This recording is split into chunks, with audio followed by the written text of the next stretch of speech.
de son. Bonjour et merci de me donner l'opportunité de parler de la fuite de la valve tricuspide dans le contexte de l'insuffisance cardiaque aiguë ou du patient instable. C'est un sujet un peu difficile dans la mesure où la littérature est relativement limitée et que finalement c'est une situation clinique qui n'est pas si fréquente. Nous allons néanmoins essayer d'insister sur quelques points. Et d'abord, cette diapositive pour insister sur l'importance de penser à la fuite tricuspide. Il est maintenant bien démontré dans des études observationnelles qu'avoir une fuite tricuspide, que l'on ait une valvulopathie, une cardiomyopathie, ischémique ou non ischémique, est un facteur de surrisque d'événements cardiovasculaires, d'hospitalisation pour insuffisance cardiaque et ou de mortalité. Et bien sûr, ceci est d'autant plus important que le retentissement de la fuite tricuspide est marqué. Et donc des choses tout à fait simples qui sont les signes cliniques, l'étude de la fonction ventriculaire droite, l'étude du retentissement sur le foie et sur le rein. Ce qui est très important avec la fuite tricuspide, en particulier dans le cadre de l'insuffisance cardiaque aiguë, c'est bien sûr le syndrome cardio-rénal qui est très fréquent et aussi les conséquences hépatiques avec souvent une sous-estimation de la prévalence de la cirrhose, pas forcément très grave, mais la cirrhose quand même, et la nécessité donc d'avoir une approche multi-organes qui est vraiment très, très, très importante. Aussi, les signes cliniques ne sont pas forcément aussi démonstratifs que dans l'insuffisance cardiaque gauche, et donc il faut savoir être inquiet d'un patient particulièrement asthénique, perdant du poids, dénutri, et ayant donc une insuffisance hépatique et ou une insuffisance rénale associée à son insuffisance cardiaque.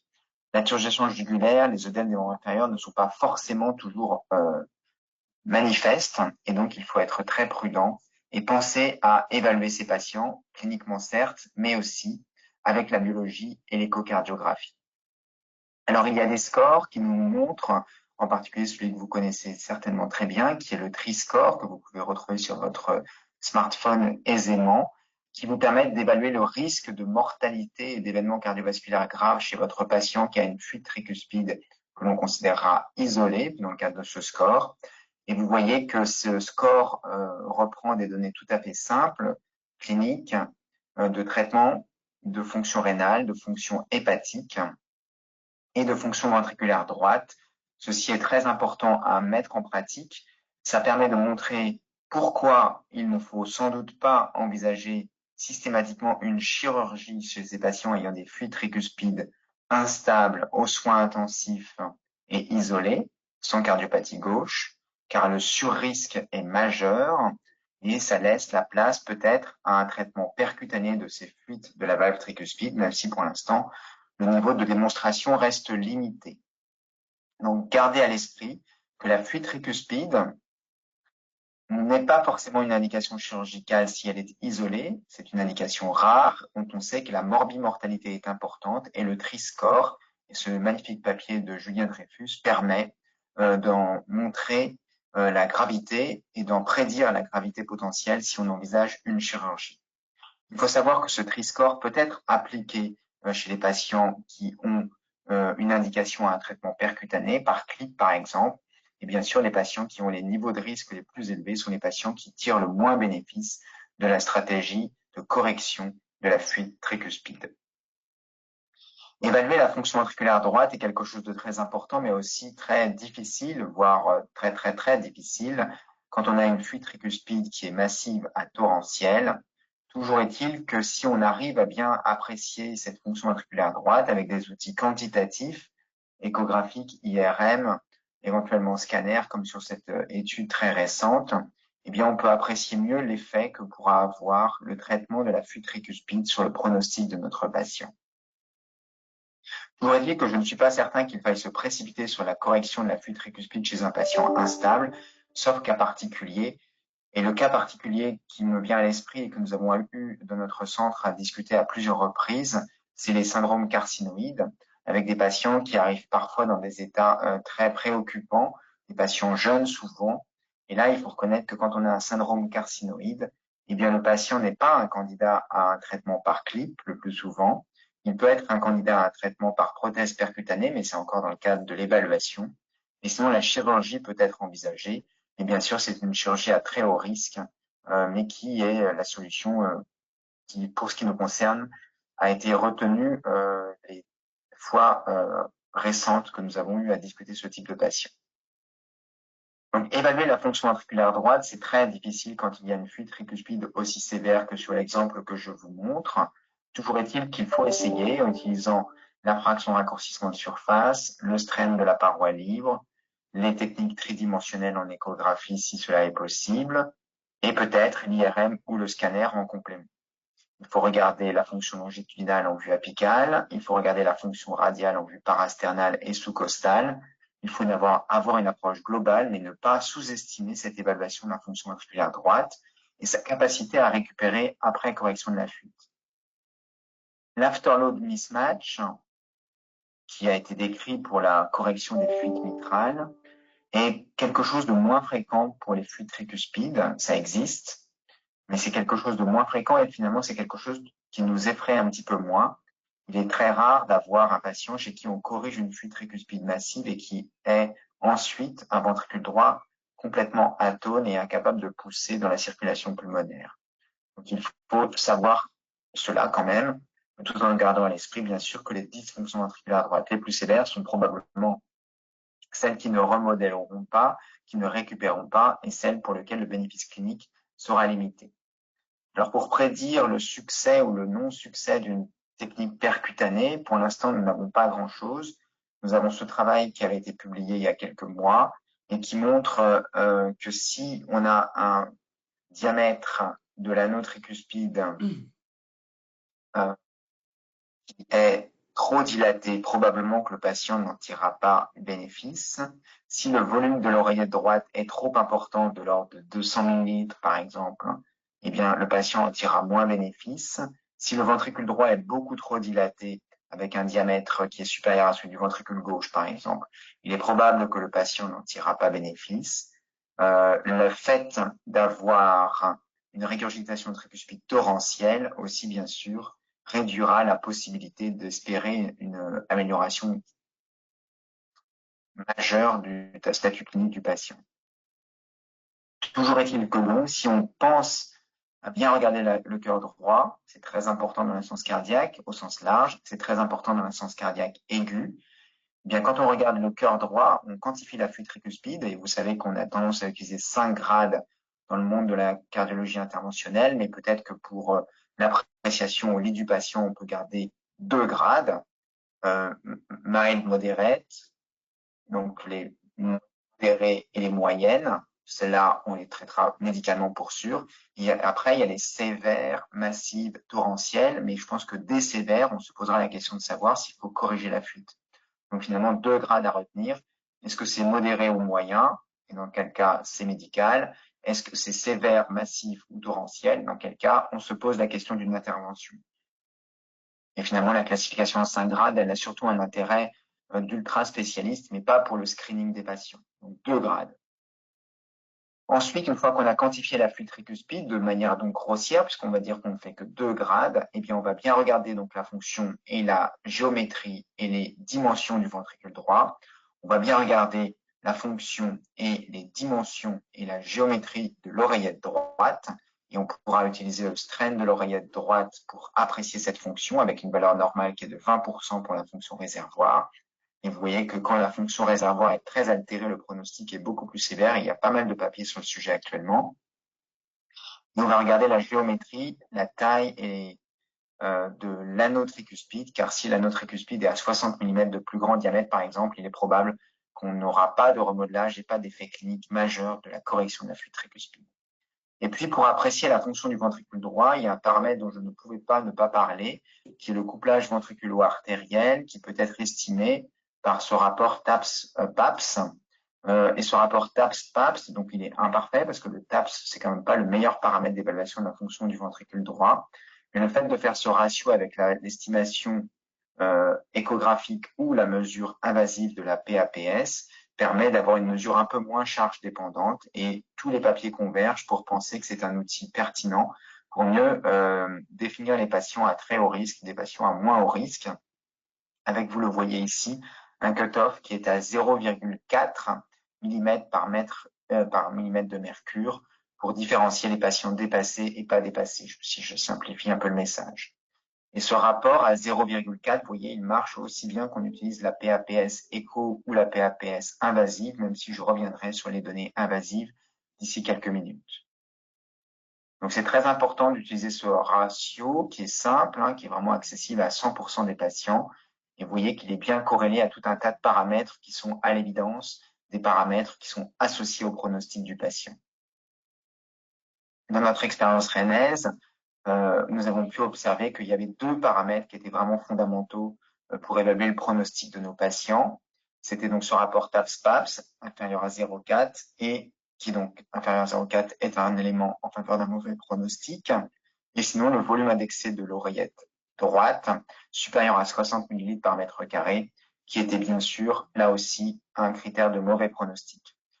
Cela n'avait pas d'interaction avec l'éventuel traitement et que finalement, le traitement change bien sûr le pronostic du patient, mais est impacté aussi par ces valeurs. Quand le patient est traité, ces valeurs restent associées au pronostic. Elles ne sont pas associées au pronostic que quand on est observationnel et médical chez ces patients. Alors, le cathétérisme droit, il est indispensable. 100% des patients qui ont des fuites tricuspides sévères, massives ou torrentielles doivent avoir un cathétérisme cardiaque droit. Et bien entendu, on l'a dit, une échocardiographie complète, exhaustive, multiparamétrique et quantitative. Très important, et vous verrez que donc dans 30% des cas, il y a une discordance entre l'estimation échocardiographique des pressions pulmonaires et la mesure invasive de la pression pulmonaire. Le fait d'avoir cette discordance ne doit pas être un objet de conflit entre les différentes spécialités cardiologiques, mais au contraire un élément pour montrer qu'il y a un problème chez le patient en question, car ce patient est un patient qui, par cette discordance entre l'écho et le cathé, est un patient à beaucoup plus mauvais pronostic que quand il y a une concordance entre le cathé et écho. Et cette discordance, elle vient sans doute d'une dysfonction ventriculaire droite et d'un débit très altéré chez des patients beaucoup plus avancés que les autres. L'évaluation des pressions dans l'oreillette droite est quelque chose que l'échographiste fait mal, et donc il faut être attentif, et nous y reviendrons, à cette évaluation des pressions dans l'oreillette droite. Elles sont elles-mêmes associées au pronostic du patient, et donc il est important, je le répète, de faire un cathétérisme cardiaque droit au moins une fois pour apprécier non seulement les pressions pulmonaires, mais aussi la pression dans l'oreillette droite. Et bien sûr, si on utilise la thermodilution, on ne tiendra pas compte du débit cardiaque, des résistances pulmonaires qui sont forcément fausses. Alors, cette discordance cathé-écho pour l'évaluation des pressions pulmonaires, elle est donc relativement fréquente, au moins un tiers des patients, et elle est liée à différents facteurs qui tiennent à la dimension, à la compliance de l'oreillette droite, et qui tiennent donc à des facteurs que le cardiologue échocardiographiste peut évaluer en étudiant bien le strain de l'oreillette droite, en regardant bien les dimensions de la veine cave inférieure, de bien mesurer les dimensions de l'oreillette droite. Tout ça peut aider à savoir dans quelle situation on risque d'avoir une discordance entre l'écho et le cathé. Et vous voyez que quand vous avez un Doppler continu transtricuspide qui a une forme de U, très probablement vous allez être bon en échocardiographie. Par contre, quand vous avez un V, donc sur la partie rose de la diapositive, vous voyez que là, on a sans doute une fuite qu'on appelait avant laminaire, et cette fuite laminaire est associée à un risque d'erreur dans l'évaluation des pressions dans l'oreillette droite qui est plus important. Le débit cardiaque, donc le cathétérisme cardiaque droit ne le permettra pas le plus souvent si on utilise la thermodilution. Par contre, il peut être estimé par l'échocardiographie et trois situations existent. Le patient qui a un débit préservé, qui lui aura plutôt un bon pronostic, et le patient qui a un débit bas, un bas débit, qui a un mauvais pronostic, mais aussi le patient qui a un débit haut, qui lui aussi a un très mauvais pronostic, car celui-ci a probablement, en plus de sa cardiopathie, une cirrhose. Donc, savoir s'inquiéter d'un patient qui aurait un débit supranormal en présence d'une fuite tricuspide massive, car c'est sans doute un témoin d'une gravité et d'une chronicité de la maladie qui est plus importante. Donc, le bas débit et l'hyperdébit sont des facteurs de mauvais pronostic dans la fuite tricuspide. Et puis après, je vais aller un petit peu plus vite, puisque là, c'est du domaine plus de l'hyperspécialiste qui va traiter la fuite. Il faudra que celui-ci soit consulté, parce que c'est plus difficile, bien sûr, qu'une fuite mitrale ou qu'un rétrécissement aortique dans l'évaluation de la stratégie thérapeutique. Et donc, on devra être capable de bien comprendre l'anatomie de la valve tricuspide, ce qui reste toujours un challenge pour 100% d'entre nous, je pense. On doit absolument comprendre les mécanismes qui conduisent à la fuite et on doit ensuite évaluer la faisabilité d'un traitement. Ceci passe par une échocardiographie transœsophagienne standardisée avec les vues que vous avez sur cette diapositive, mid-œsophagienne, œsophagienne basse et transgastrique pour bien voir l'ensemble des feuillets de la valve tricuspide. Avec une anatomie qui est très complexe, avec ce schéma-là qui laisse penser qu'on pourrait simplifier, même si c'est pas si simple, mais c'est très compliqué. Il y a souvent plusieurs lobes à chacun des feuillets de la valve tricuspide. Vous voyez que dans 30% des cas, on a des patients qui ont 2 feuillets postérieurs, un feuillet antérieur et un feuillet septal, mais il peut y avoir des patients avec beaucoup plus de feuillets que cela. Tout ça est très important à évaluer. Et vous voyez que plus il y a un nombre important de feuillets, plus le risque d'échec du traitement de la fuite tricuspide si on utilise les techniques percutanées est important. Donc ça, c'est du domaine de l'hyperspécialiste. Ça n'est pas tout médecin échographiste qui doit regarder l'échographie transœsophagienne de ce patient. Ça doit être fait avec l'arrière-pensée de savoir si à la fin, on peut proposer un traitement percutané ou chirurgical. Donc, à senioriser, j'ai envie de dire. Après, il y a des techniques pour faire régresser la fuite tricuspide. Par exemple, l'utilisation de la PEP. Si le patient est ventilé, va bien sûr réduire le gap entre les feuillets et réduire ainsi la fuite et sa sévérité. Et je pense que je m'arrêterai là, tout en insistant sur le fait que pour l'instant, ce que je dis ne sont que des avis. Il n'y a aucune preuve pour dire qu'il faille corriger une fuite tricuspide et que cela va changer le pronostic vital de notre patient. On sait que la chirurgie est très haut risque, avec plus de 30% de mortalité dans les 30 jours, donc c'est vraiment très important. Les traitements percutanés sont très séduisants, très à la mode, mais pour l'instant, le niveau de preuve reste limité. La seule chose que l'on sait de manière certaine, c'est que quand on corrige une fuite tricuspide, on améliore significativement la qualité de vie du patient. Et pour l'instant, sur les endpoints importants, tels mortalité et hospitalisation, nous n'avons pas de preuve. Nous avons juste un registre, le registre Trivalve, qui lui est très à la faveur du traitement percutané des fuites tricuspides, avec une diminution de la mortalité, une diminution des réhospitalisations et bien sûr du critère composite, regroupant les deux. Donc si on s'arrête sur ce registre, on a envie de penser qu'il faut non seulement beaucoup regarder les fuites tricuspides, bien les apprécier, bien les traiter médicalement. J'ai pas du tout parlé du traitement médical car ça m'aurait pris 30 minutes supplémentaires. Et puis peut-être les traiter en percutané et si nécessaire en chirurgical, mais en tout cas bien les évaluer et bien les discuter en hard team avant de se lancer dans des choses qui peuvent être difficiles. Donc, on regarde bien la valve tricuspide, c'est vraiment très important pour le pronostic de notre patient. On se méfie de l'examen clinique qui n'est pas toujours très inquiétant et souvent les patients peuvent être très hypervolémiques, très congestifs, alors que ça ne se voit pas forcément à l'examen clinique. Donc, il faut avoir recours à la biologie et à l'échocardiographie et au cathétérisme cardiaque droit. Et ensuite, on a des éléments pronostiques, la taille de l'oreillette droite, la taille du ventricule droit, les pressions dans l'oreillette droite, le couplage ventriculo-artériel, le débit cardiaque et donc écho, cathé pour bien évaluer les patients. Je vous remercie.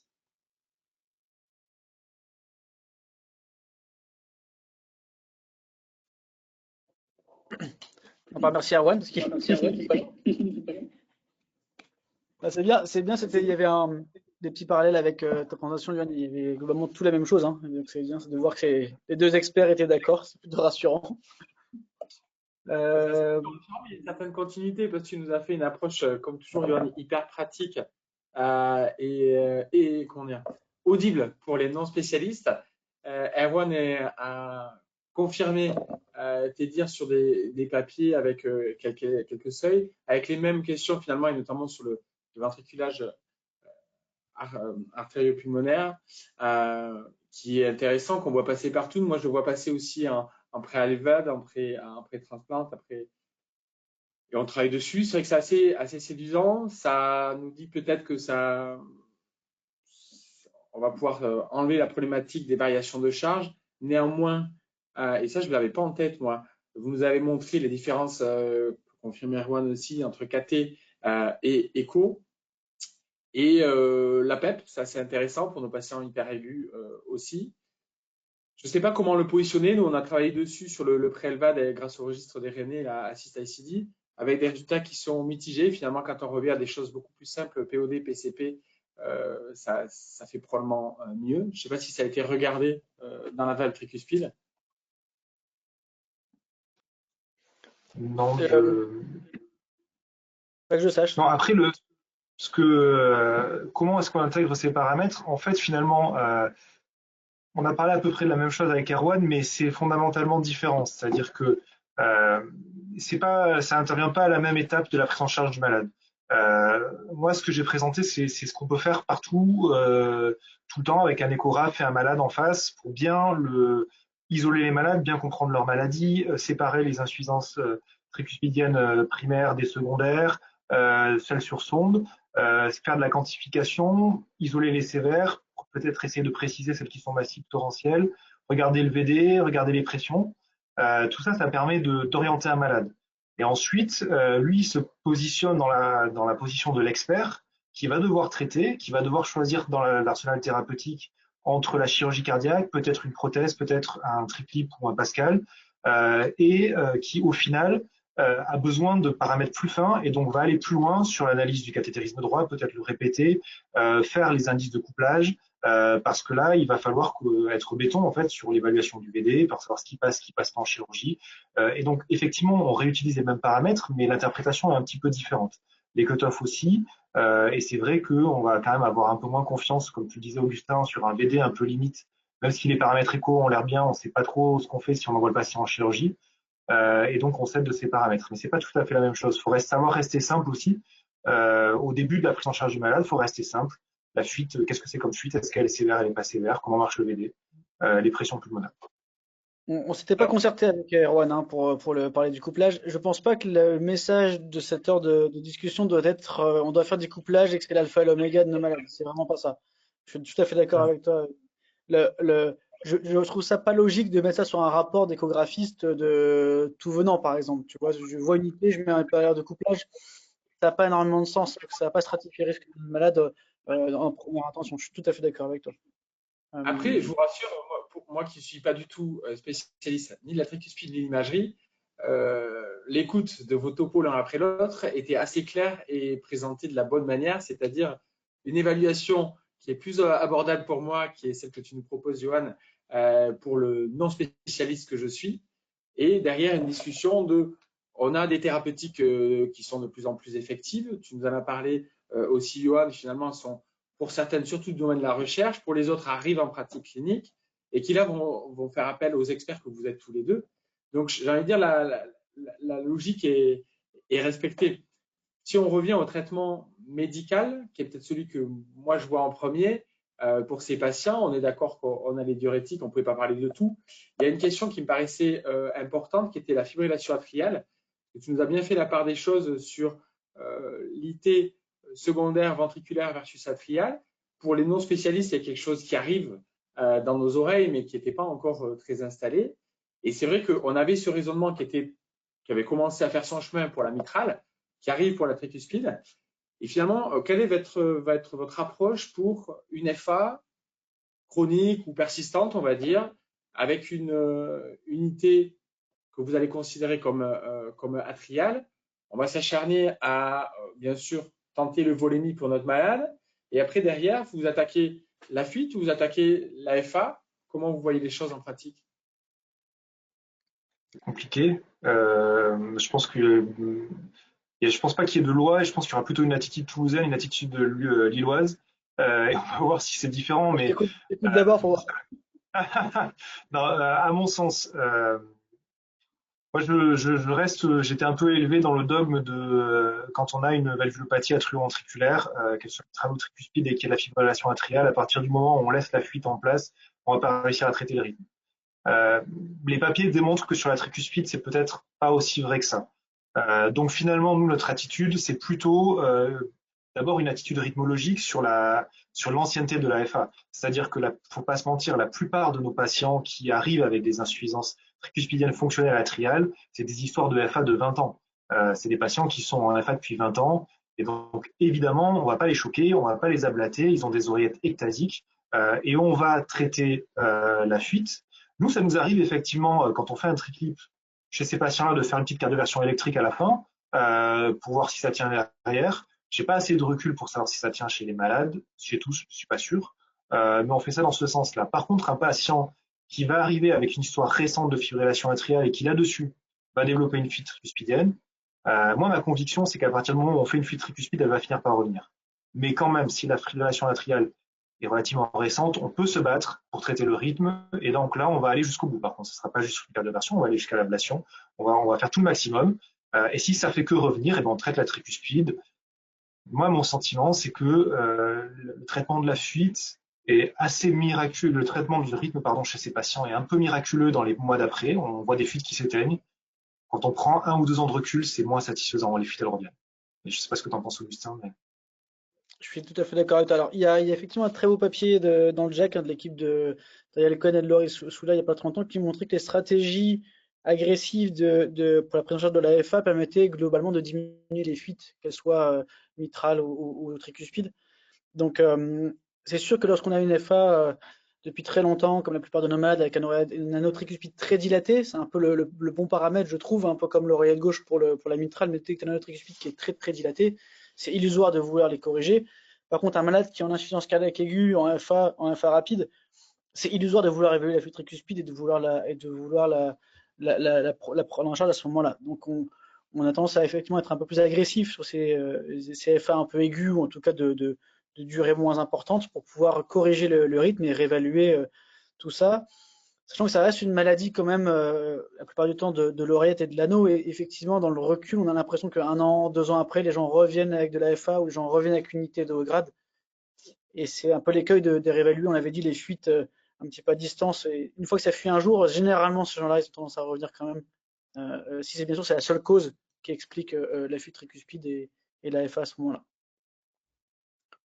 Après, ce qui est intéressant aussi, c'est que la FA, et donc le lien entre sonde de pacemaker, trouble rythmique, parce qu'on parle aussi de ça, hein, corriger la FA, c'est aussi parfois mettre un pacemaker et d'ablater le nœud. C'est compliqué, hein. C'est compliqué parce que moi, j'ai l'impression que cette notion d'IT sur sonde a été mal évaluée, très difficile à évaluer sur un plan échographique, probablement sous-estimée à mon sens. J'ai l'impression qu'on en voit quand même pas mal, qu'on utilise de plus en plus les 3D et le MPR pour savoir si effectivement la fuite est à l'origine est liée à la sonde ou pas. Et on sait que quoi qu'il arrive, lorsqu'il y a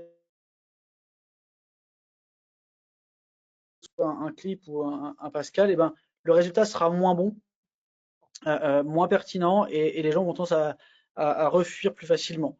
Et donc ça sera dans une stratégie de dire est-ce qu'on va proposer un remplacement ou une réparation. La sonde sera toujours là dans la discussion, ça c'est évident. Donc c'est pour ça que moi je pense que dans une innovation en art team, ce que l'on essaie de faire, il faut que les rythmologues soient présents. Il faut qu'on ait une discussion très proche avec notre communauté rythmologique. Vous me permettez une dernière question, c'est la FEVG, en tout cas la cardiopathie gauche associée. Parce que là, on s'est concentré en partant du principe qu'on a une valvulopathie droite isolée, avec ou atteinte ou pas atteinte OD et VD. Et quel est votre seuil dans la discussion d'atteinte gauche? Parce que le plus souvent, ces patients ont aussi une atteinte gauche associée. Est-ce que dans votre raisonnement, on a un seuil à, je ne sais pas, 25, 30, 45, 50 pour avoir une approche peut-être différente de cette tricuspide en partant du principe que le traitement de la gauche va aider la droite ou pas? Quel est votre point de vue là-dessus? Dans les études à l'heure actuelle, dans Triluminate par exemple, qui est la première qui a été présentée, le cutoff de feu était de 20%, donc extrêmement bas. Dans ma pratique, c'est une discussion qu'on a assez peu, parce qu'on n'a quasiment pas de gens, moi je trouve, avec une dysfonction ventriculaire gauche. Et toutes les études ils sont plutôt à 50, 55, donc c'est mild, quoi. C'est pas encore des grosses dysfonctions ventriculaires gauche. Néanmoins, nous on a une école, une stratégie qui est assez médicale globalement, que ce soit sur l'IM secondaire ou sur l'IT, où on a tendance à faire un traitement médical optimal. Donc dès qu'on a le moindre doute sur de l'HFPEF, on va sur le traitement d'HFPEF, y compris des glyphosines, et on réévalue les malades à ce moment-là. On sait que l'Entresto diminue la fuite mitrale, ça a été prouvé jusqu'à 1 an. Les glyphosines, ça n'a pas été fait. On ne sait pas sur la fuite mitrale et la fuite tricuspide, mais nous on le fait et on réévalue les gens à ce moment-là. C'est notre démarche un peu de suffisance cardiaque. C'est ce que vous faites, vous, Johan?